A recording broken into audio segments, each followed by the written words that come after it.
Hello everyone, today we discuss contest 19. It's supposed to be a little bit easier than what we usually have. So last two problems this time are more approachable than we usually have. So I tend to have very hard problems in the end of the contest. This time I decided I would put something easier in the end of the contest. So last two problems actually very solvable, very solvable. So if you didn't solve them during the contest, try to solve them later. Um, Quite doable, quite doable. First few problems, on the other hand, are a little bit maybe. So problem A may be a little bit harder than they usually do for problem A. F was hard. What is F? A is about okay. So F is very typical dynamic programming problem. We will discuss. So it again. So we had a special contest about dynamic programming. So from time to time I put some extra problems about dynamic programming here and there. So that's one of them. Quite typical, but yes, not easy problem. Yes, not easy. What else? A few technical problems, but nothing. So I believe problem A is like the most. Okay, not technical. Okay.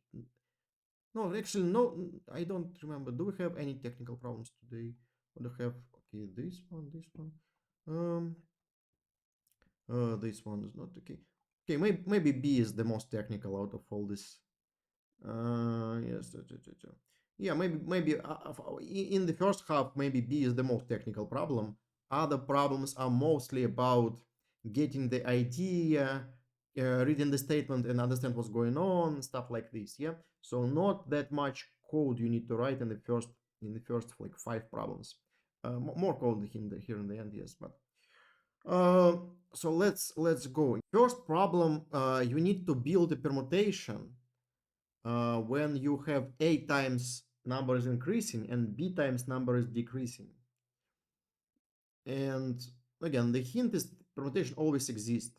It actually exists for any combination. So even if you want to have specific permutation when you have increases and decreases in specific places, it's still solvable.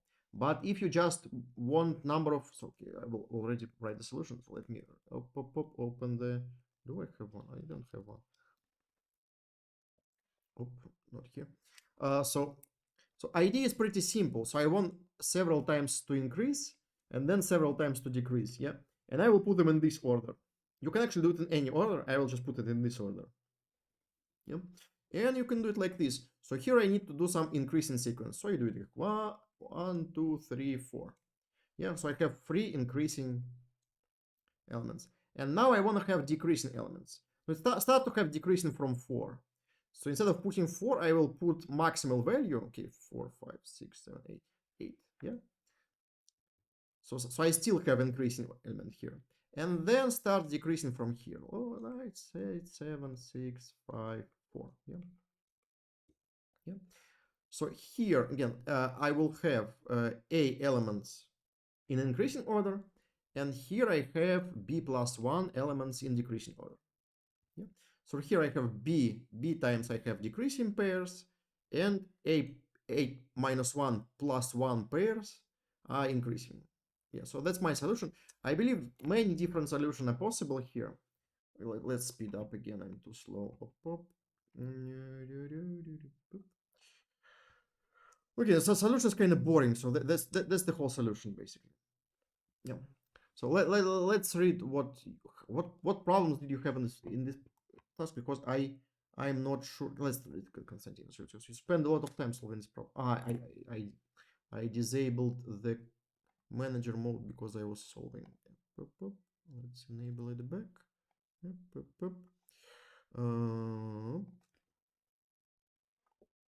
We're gonna answer test 1. Come on. Test 1 is easy to debug. What?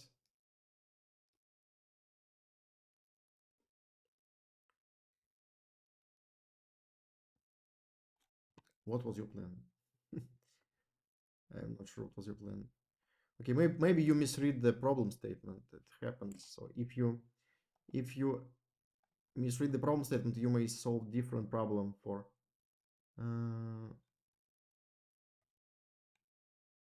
Okay, I think you just misunderstood the problem statement. What's happening here?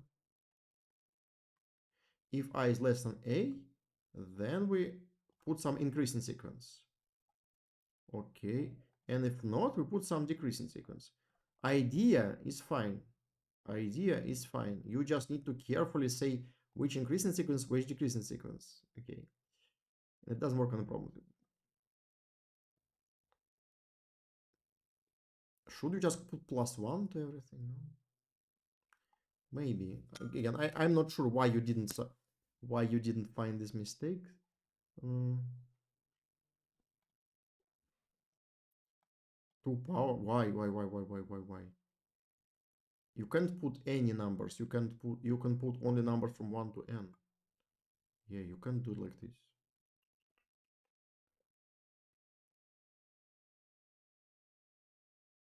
Okay. Okay, not the easiest problem, I agree, but not the hardest also. So you can do it. So if you see something like this during the contest, it's first problem. It's supposed to be easy, just to find a mistake. So again, sometimes it takes a lot of time to just to find mistake in the first problem. Yes, just do it. Okay, it's not good. Read the problem statement a couple of times. Think what you're doing wrong. Okay, here I just run the previous version, so it doesn't matter. So I try find mistake in the program which doesn't have mistake. Okay, this problem A. Problem B. Problem B is the most technical problem in this in the first half of this contest. So what we need to do, we need to maintain the sequence of handle changing. Yes. So okay, pop. Okay, well, let's run. So what I'm doing here, so I have some sequence of sequence of changing handles, yeah. And every operation is like this. I have some handle and make an additional change, yeah. And you need to remember what initial change, what initial handle transform to which final handle, yeah. So I'm doing it by maintaining two maps. So first map maps every handle to the initial handle like this. And the second map maps the first handle to the last handle like this. This AC is actual handle for starting handle this, and in is the initial handle. Yeah. So here I see. So if I don't have this handle yet, I mark it as initial. If I have, then I add one more transition. So I have this transition, this handle A. I find the initial handle of A, like this. Yeah. Then I make transition to handle B. And for this handle B, I find the initial handle the same, you see? And from here, so this handle is AC. AC. So its actual handle for this handle is now this handle. Yeah. Yeah. So again, so from this handle A, I move here, yeah. And then for this handle, I remember that the final handle is this. So here. Basically, you need map in both directions. Yes, we need from first to last and from last to first. That's it. That's it. So again, careful implementation with maps. Let's read again. What problems did you have? No problems here. Okay. So again, so some of you had some problems, but you solved it. Good for you. Good for you.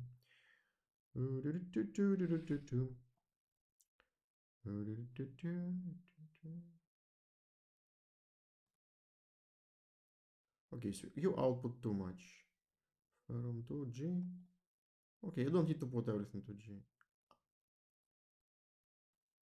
Okay. Okay, so you made some mistakes. For this problem, perfectly normal to have mistakes, but you fixed it. Good for you.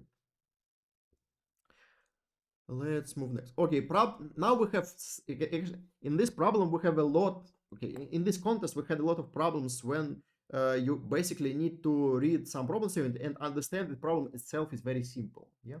So problem statement is complicated, but once you read it and understand what's going on, the solution is very simple. For example, what's happening in problem C? In problem C, you need to find the lucky sequence. Lucky sequence is a sequence, so the distance between two consecutive equal letters is either 4 or 7. And you need to find lexicographically minimal sequence. Yeah. And that's the whole solution, basically. Let's stop. That's basically the whole solution. So it turns out you just need to repeat letters A, B, C, D. No, because again, how to build lexicographically minimal sequence? You kind of minimize first letter, then you minimize second letter, then you minimize third letter, and so on. And when you reach the letter 4, you see that then you can add letter A. Yeah, because now the distance between A and B will be equal to 4. So you add letter A and see, okay, now I can add letter B, and so on. And you see that this pattern continues. Felt C is easy, B. Yes. C is much easier than B, like at least code is simple. But again, difficulty of this problem is not to write the code, it's to read this long, boring problem statement. Let me show you the whole problem statement. So it is long, it's pretty complicated, it's hard to read, yes. So for some reason they tell you some story about lucky numbers, which doesn't make sense for this problem statement, so you don't use it anymore. Then they tell you something strange here, give you some example, very strange example of how it's called, lucky string, yes, lucky, yeah. And then in the end find you lexicographically minimal. Okay, so it looks very complicated, yes. So difficulty of this problem is to read all this text and understand what you need to build, and then figure out that it's actually pretty easy. Yeah. So it happens sometimes in programming competitions, not that often, but sometimes you have problems like this, which looks very difficult, but in fact is very simple. Same thing happens to problem D actually. So what we need to do in problem D, you need to build a graph such that distance between any pair is at most 2. Yes, at most 2. Yeah. And you think about this graph, so distance, where distance is at most 2. Graph, okay, so simple graph which have this property looks like this, yeah.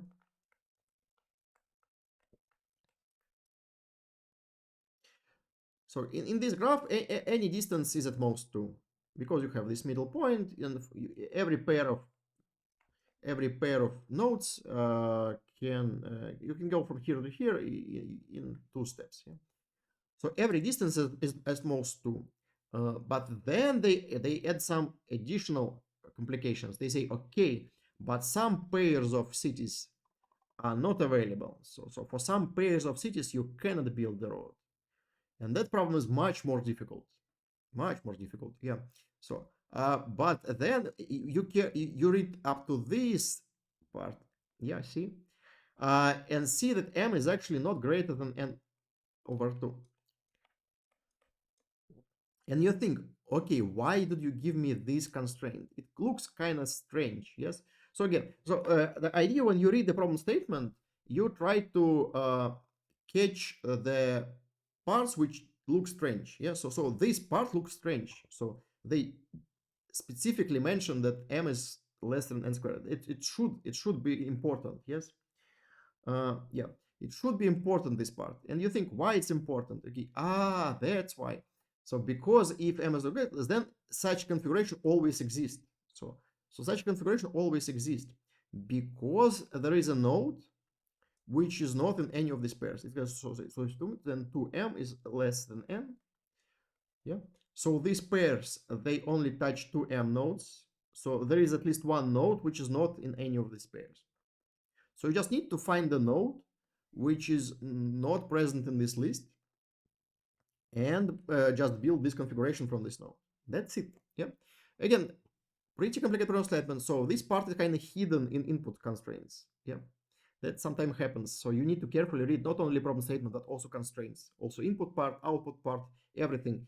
Examples, what else?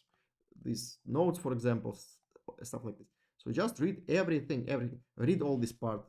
Read all these nodes. So read the whole statement and try to figure out what the problem authors try to tell you. Yeah.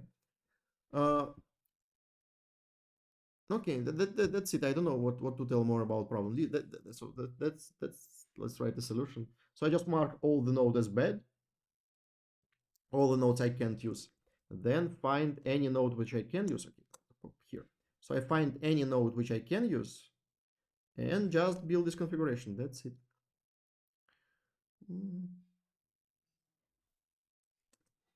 Again, once again, we have problem when it looks difficult, but solution is very simple. Did you have any problems? Okay, you had some problems, problem D. Interesting.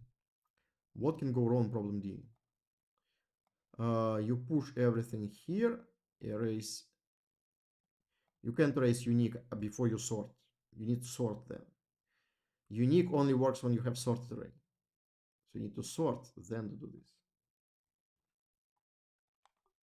So that's your change. So that's what you changed, yes.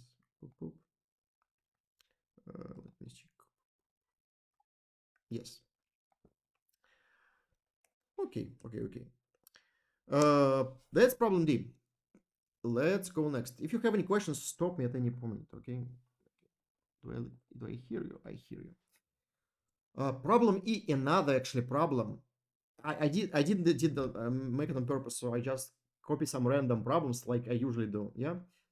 This time it just happens to be several problems with the same trick, yeah? So again, very difficult, it looks very difficult, yeah? So you have some sequence of bits, and you have some strange operation, yeah? And you need to check if one so first use again. So this time problem statement is even more complicated than before. Yeah. So what you need to do is to carefully play with this system and see how it works. Yeah. So I see. Okay. So I take 2 bits and make this operation. So I just check what will happen if I make this operation. Yeah. So if I do this operation with 2 zeros, I get 2 zeros. If I get 1 and 2 ones, I get 0 and 1. And if I have 0 and 1, I had 1 and 1. Yeah. So basically what this operation does, it keeps zeros as zeros. So it doesn't make sense to apply it to zeros. Yeah. And for ones, it either create one or destroy one. Yeah, you see. So you can take 2 ones and destroy one of them, or you can make one and make second one. Yeah.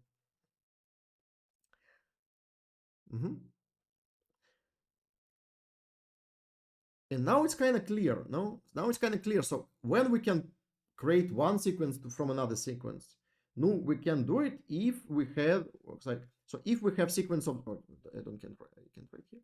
So if we have sequence of all zeros, so okay, if sequences are the same, you can always do it. Yes. If you have one in one sequence and you have one in another sequence, let's see some another one.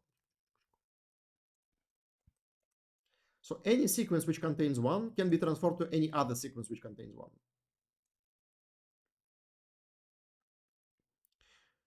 No, why? No, okay, easiest way to prove it, how you usually prove that something can be constructed from something. And most of the problems of this type, they work actually like this. You just prove that you can transform them to the same canonical form. So any sequence which is not all zeros can be transformed to this sequence. Yeah. And my operations are reversible. Yeah. So I can take 1, 1, move to 1, 0, and then back. Yeah. So my operations are reversible. So I can transform first sequence to this canonical sequence, and then this canonical sequence to the second sequence. So that's how I usually prove to myself that something is transformable to something. Yeah.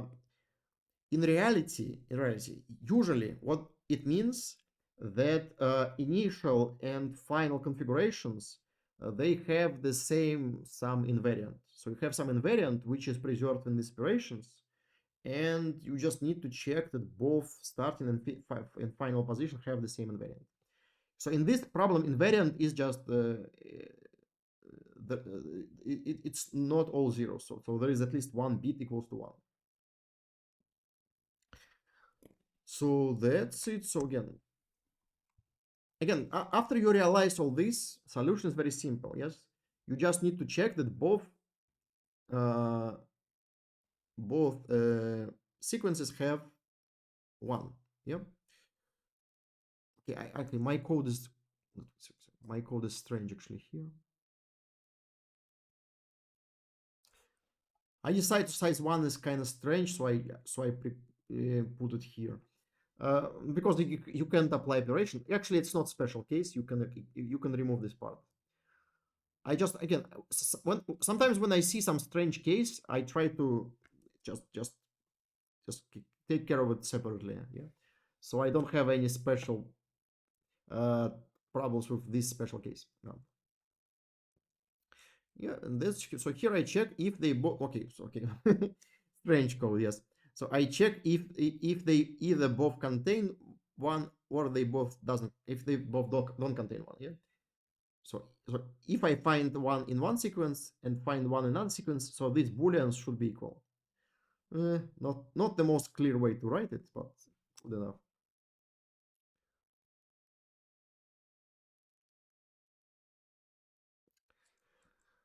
So that's it. That's problem E. Again, we had three problems with very simple solutions now. Yeah. So we have all these three problems, very easy solution, but just need to understand which easy solution you need to write. Good. And now we move to harder problems. So problem F. Problem F, very standard dynamic programming problem. Very standard. So what's happening in problem F? So I go left to right and I put some colors. Yeah. So I put some colors. 1, 3, and so on. Yeah. So what I need to know about my current position. So if you already filled some prefix, what you need to know? You need to know the final color, and you need to know number of this series. That's it. That's all you need to know. Yeah. So I will put it in dp of 3 and 3.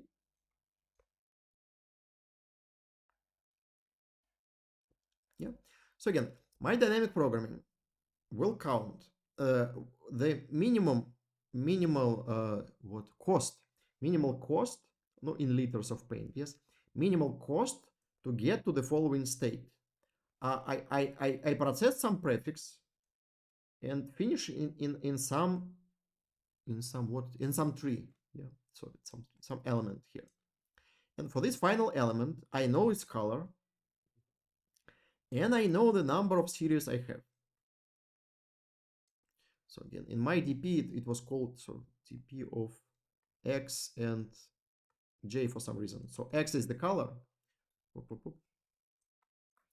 and I have J sequences here. Yeah.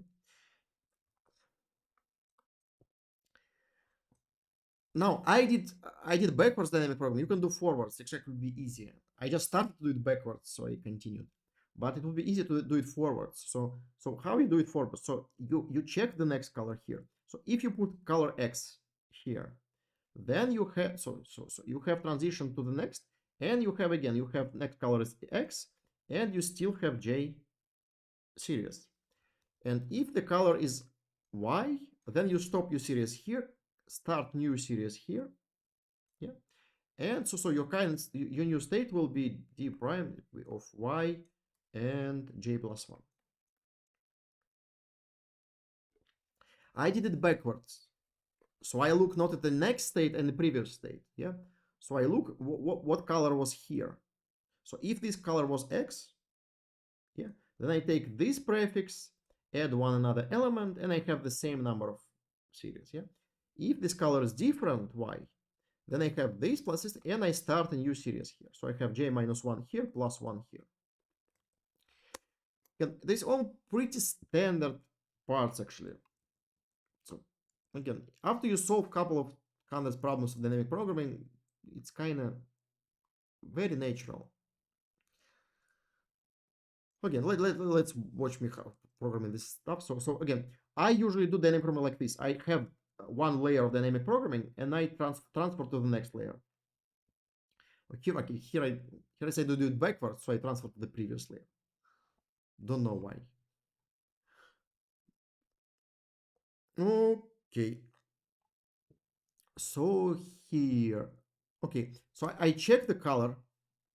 I check that I can put this color here. Now I think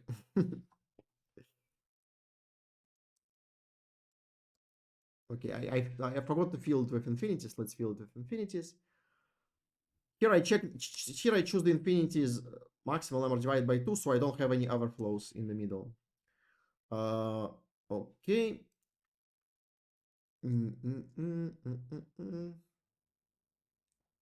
Oh, okay. So first tree is different because it doesn't have the previous one. Yeah.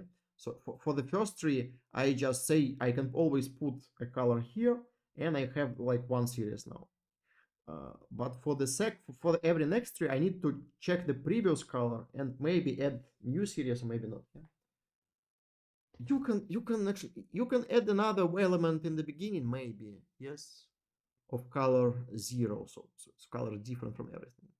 Yeah, not the best code in the world actually, but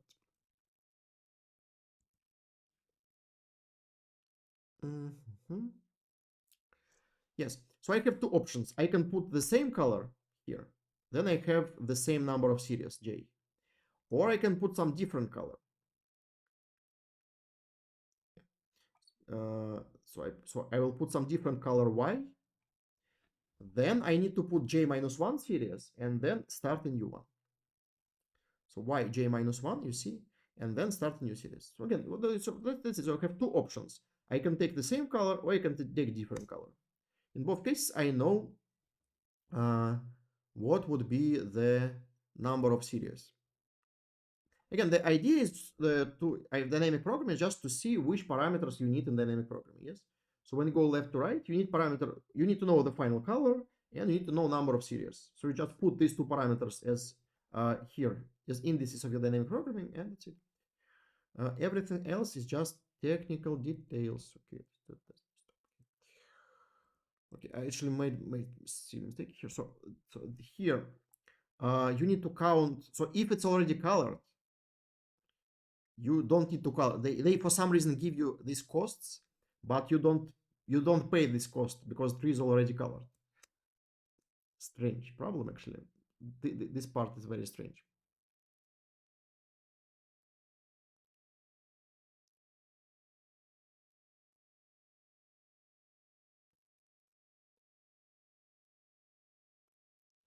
Yeah. So I just say if it's already colored, the cost is 0. So this part, and just replace everywhere. Not here, forget. That's it. And here I get wrong answer. I got 31. Wrong answer is actually fun. So wrong answer is like this. So I have overflows. So again, not overflows of integer, but overflows infinity. So sometimes I get values greater than infinity. And what I should do done is okay. Let me go to my submissions. This one.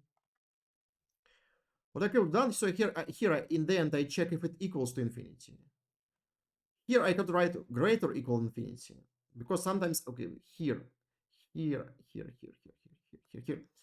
I may have value greater than infinity because I have equal but not mean equal. Yeah. So I fixed it like this.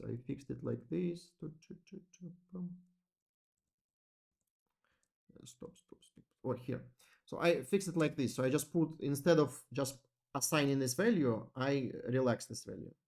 So I initially put infinities here. So if next value is less than infinity, I update it. If it's greater than infinity, I don't update it. Yeah. So that's my fix. Nope. That's it. That's problem F. Again, a pretty standard problem. So learn how to solve dynamic programming problems. So you shouldn't have any difficulty solving problems like this. So okay, +5. Okay. Let's read your code.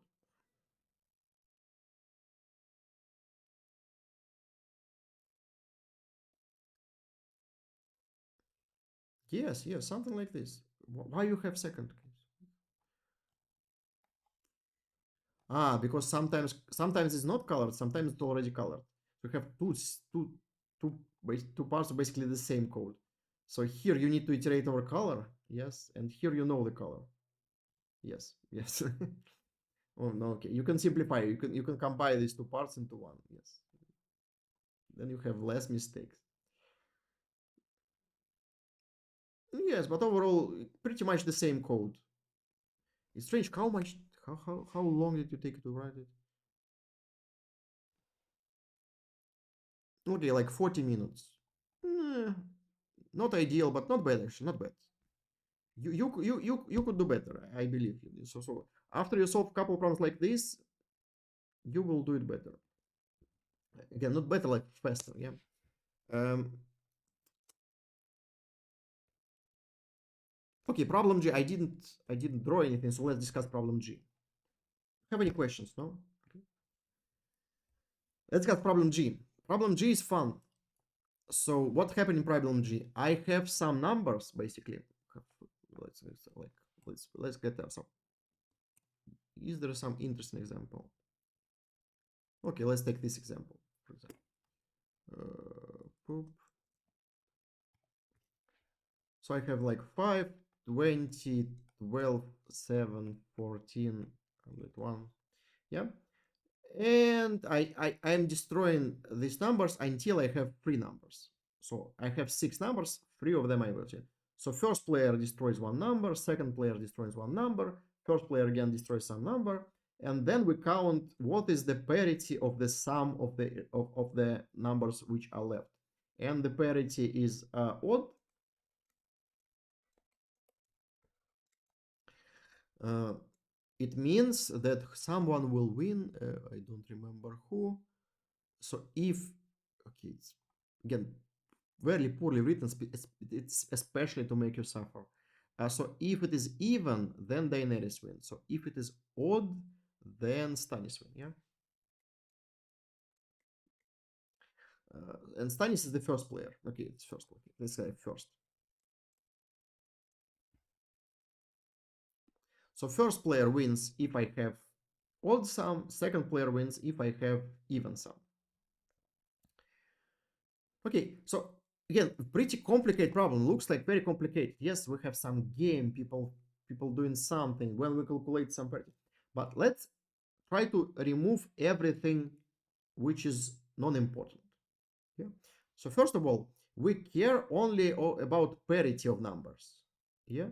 So let's replace our number with the parity. So instead of having 5 numbers, let's say 1, 0, 0, 1, 0, 1.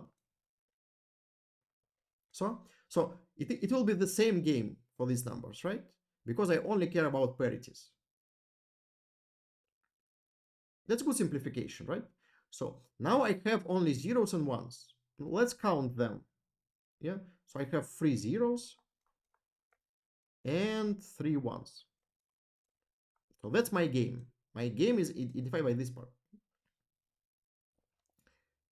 Now, what I usually do when I analyze games, I think about the winning condition. Yes. So you see, and you look closer to the end of the game and see how you can win if you play in the last. Yeah.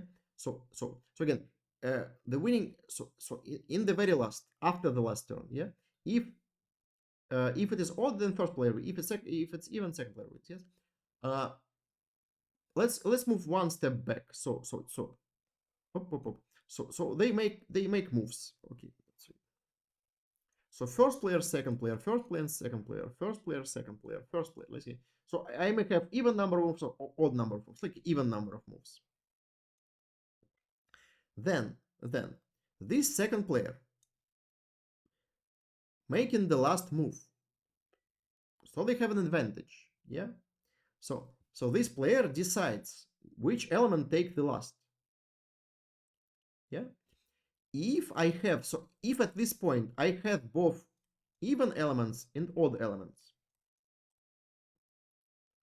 so this player decides which parity will be the sum.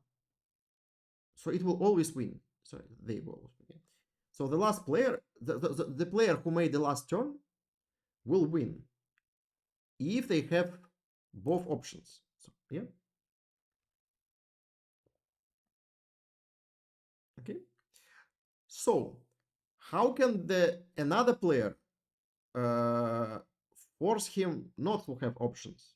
So this player who is not the last, so it's last player. Yeah. So player which is not the last one should take him out of options. Yeah, because if the last player has both options, he will always win. Yeah, so the another player must remove one of the options. Yeah, so this first player should either remove all zeros or remove all ones.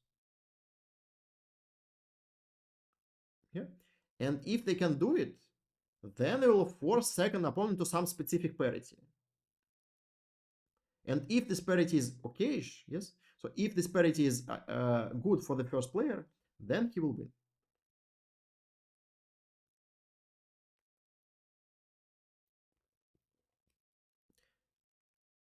So that's the solution again. So you think about strategies of the both players. So if you are the last player, you want to have both options. Yes, you want to have both zeros and ones in the end.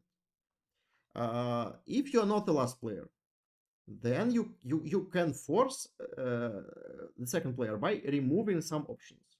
So you see how many turns you make. So third player making like 4 turns. If they have enough turns to remove all elements of the same parity, you can remove all these elements, and then second player have no options.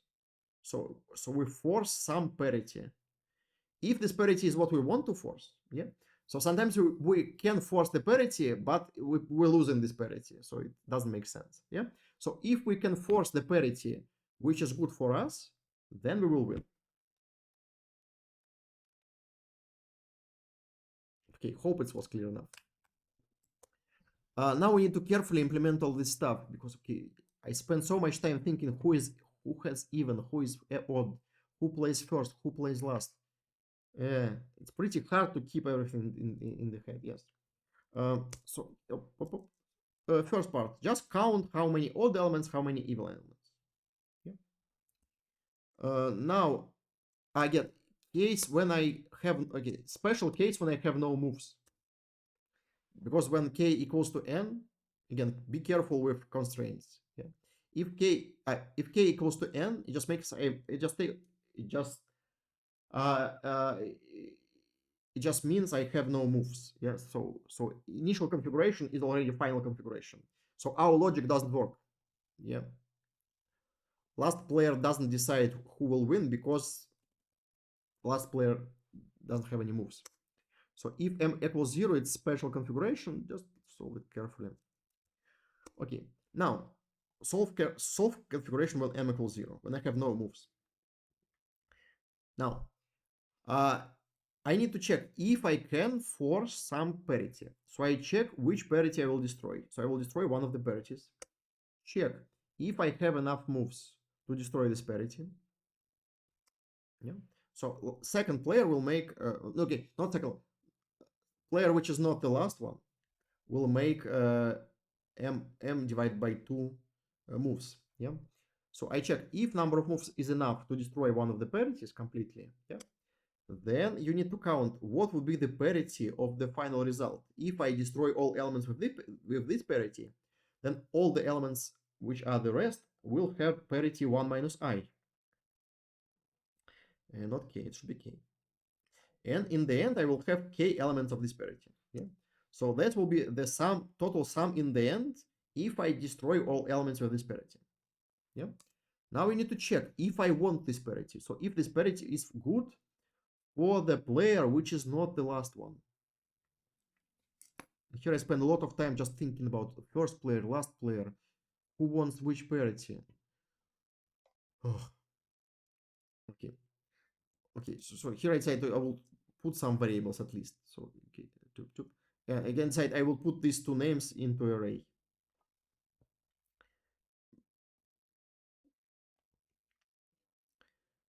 So this array depending on which parity you want. So Daenerys wants parity 0, Stannis wants parity 1. Okay, boom, boom, boom, like this. So who will win if I have this parity? Yeah. Now I want to find the parity of the last player. Oh, may I mute you? Sorry. Oh,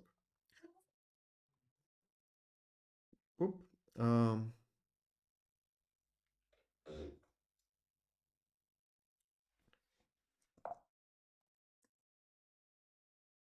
repeat once more. What to repeat? Again, what I'm doing here, I try to destroy all elements with the same parity. So I count how many elements I have for each parity. Now I check if I have enough moves to destroy all elements with this parity, I can force some parity in the end. Yeah. So if I can do it, then I force this parity in the end. Now I need to check if this parity is what I want. Okay, so yeah, spend a lot of time. So here I want to calculate which parity wants the last player.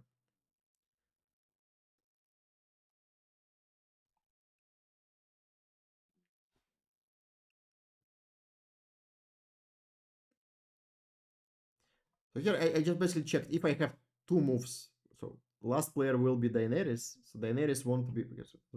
So if I have two moves, then the last player is Daenerys. Daenerys wants to be even. Yeah. So that's why I put this formula here. Yeah.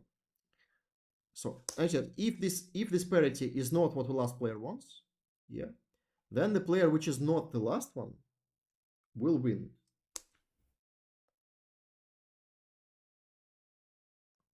Okay, it's perfect renaming. Okay, inside it's too long. Okay. Sometimes it's fine to watch myself doing some strange stuff.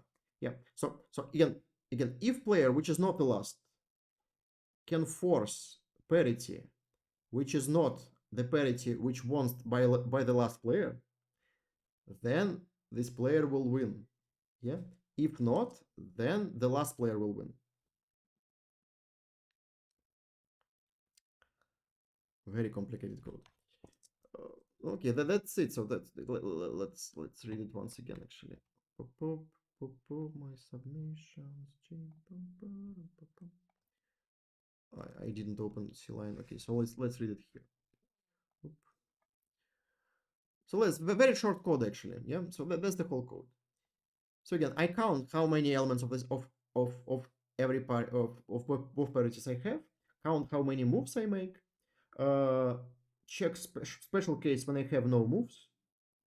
It's actually special case in this problem. In previous problem, it was not special case. Here, it's actually special case.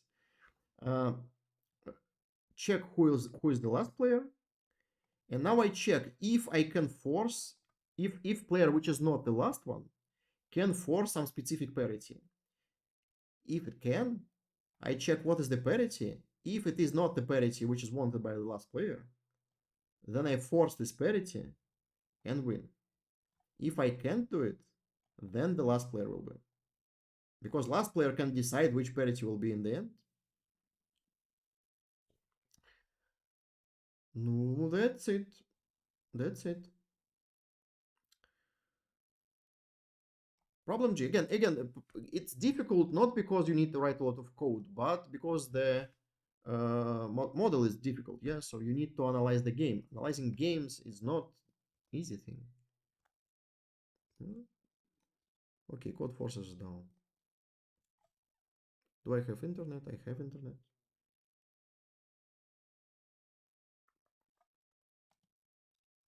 Okay, main page is loading. Okay, it's loading.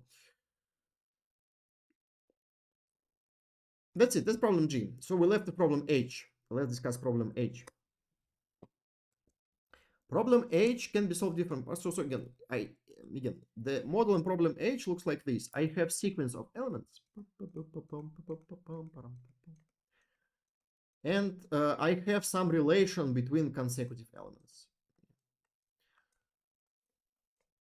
And sometimes I do something in the sequence. So here I will just remove elements. Sometimes you insert new elements, and sometimes you modify the elements, yeah, something like this. Here I just remove elements. So every time I modify the sequence, I need to recalculate this relation between consecutive elements. And it's just easy thing to do. So here, when I remove the pair of elements, I just take this element, and make them consecutive. Yeah. So again, I will remember the relation between every two consecutive elements. And when I remove something, I find the previous element here, next element here, and make them consecutive. Again, what does mean in this problem? Again, this is just general scheme how you solve problems like this. What does mean in this problem? So you have this sequence again. Let's put some B, G, G, G, B, B, B, G, G, B, G, B. Yeah. So some of them can dance together. This is a boy and girl. They can dance together. So let's mark all these pairs, all these pairs, all these pairs. Mark them. Yeah. Now, for every pair which can dance together, we need to pick the one which has the minimal difference, and if they have the minimal difference, pick the left one. Yeah. So we calculate difference for every pair, and we need data structure which allows us to find minimums. Which is one? No, for example, priority queue or set. I use set because I don't know C++. Because I use set always. So until I get time limit, then I always use sets instead of priority queues. Priority queues is actually much faster, but I'm not very comfortable using priority queues. So I will use set. So I will put all these pairs into set. And the key for the set will be the difference. Yeah? So I can pick the element with minimal difference. Now, you pick minimal difference, for example, this element. Yeah? Pick the element minimal difference. Now, you remove these elements from your sequence. Find the previous element here. Find the next element here. Check if they have different genders. Yeah. Then now they can dance after I remove this pair. Yeah. So you connect them with the pair, calculate the difference, insert this difference into set. Continue. Sometimes actually you remove this pair which sometimes you remove element which belongs to several pairs, like here. So if we remove this pair, for example, you remove this element, so these pairs also need to be removed from the set. But I don't do it. I just keep them in the set. I will lazily remove them later. So if I remove the pair, minimal pair from the set, and one of its elements is already removed, I just skip this pair and go to the next pair. That's how I do it. You can just carefully remove them from the set if you need to. In this problem, we don't need to. We can do it lazily. So that's why I do it lazily. So again, this code is very standard actually. A lot of problems like this. So learn how to use set. Sometimes you need some more sophisticated structure, like trips or something, just to maintain this sequence and do some massive operations in the middle. Here, I only need operations like remove element or only remove elements. Actually, when you only remove elements, you can use even some faster data structures, but that's not important. So you can use sets. So if you just remove single elements, insert single elements, you can use simple sets. Nothing will be wrong. So here, so this set alive will contain set of all elements which are not removed yet. Yeah, so I put all elements in the set, then I will remove them one by one. And here I put candidates. These are pairs of elements which can dance together. Yeah. Okay. Initially, I go left to right, and insert this pair. Again, it's C++, so I don't care about complexity that much. You see, so here I get just put pairs of pairs because I can. Yeah. So first element of the pair is the difference. Second element is pair of left and right. It actually helps me to find the element with minimum. So if I have two pairs with the same difference, I pick the one with where the first element is the leftmost possible. Yeah. And now just do it. So while I have some candidate, find the best candidate, remove, repeat, and so on. Very simple code actually. So if you think about it, so code is very straightforward. So again, you pick the minimal from your set. Here I just do some C++. Okay, that's how I usually do it because I don't care that much. Okay. There's a better way to do it, I know, but that's okay for me. So I put this pair xy. So xy is the pair of elements which I need to remove. So I erase this minimum from my set, and then I check if both elements are alive. Yeah. So I check if they are both alive, I can make them a pair. So I make a pair, remove them both from a live set, make a pair, and add this pair to result. Mhm.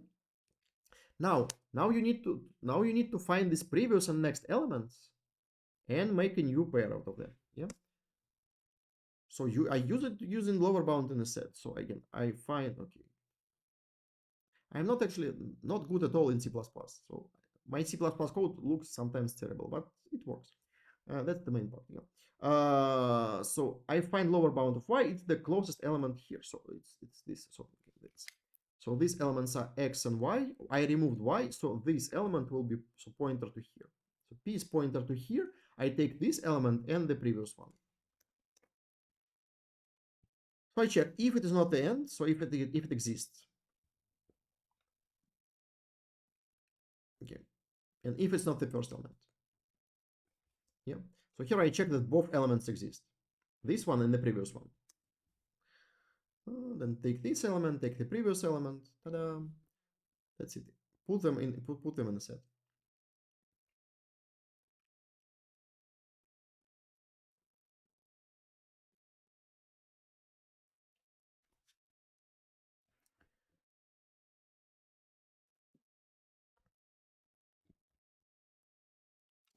No, that's it. That's problem H. Again, this time it's not that difficult problem. Very approachable. So if you didn't solve it during the contest, try to solve it after the contest. Again, I have wrong answer test number 6. Can you find mistake for me? Mistake is here, somewhere here. There is a mistake. Can you find? Okay, even so, mistake is here. Can you find the mistake?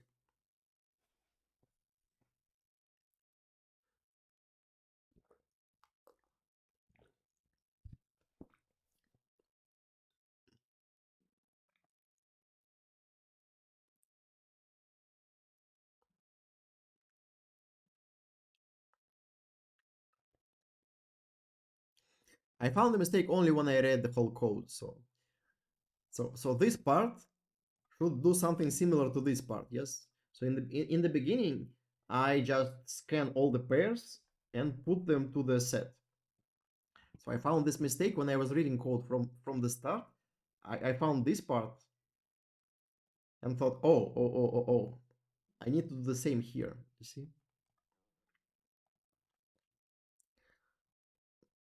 Okay, so the problem is I didn't check that they have different genders. So here you need to check that these two letters are different. Yeah. Because you need to find pairs of boys and girls. And you need to do the same here. I didn't do it because I forgot. So I need to check that these two elements have this different letters. Okay, so let me. So again, what I do, I read the code from top to bottom. Yes. And when I get to this part, is I immediately understand that I made mistake in another part of the code because it should be the same as this part of the code. You see. No, that's it. That's problem H. That's problem H. So that's all for today. Do you want me to? Let's read your code actually. Curious what. Memory limit. Interesting. Oh, there yes, you overcomplicate things a lot. Okay, you overcomplicate code by a lot. So you kind of maintain these blocks, and then you. That's too much. You don't need blocks. You can treat every single element. In some problems, you actually care about the sequence of consecutive elements. Not here, not here. Okay, so you just make this problem much harder for yourself. Okay, but you managed to solve it. Good for you. How much time you spent? No, it's not that much actually. So what was the change? What did you change from? It's probably memory limit because you have mistake, right? Good for you. Any more questions? Again, try to solve all the problems. I spoiled you some of the ideas of this problem, but still, go and write your code, make your mistakes, find the mistakes, and so on. Good trainings. Okay, if you don't have any more questions, no. Okay, then that's all for today. Bye. See you next week.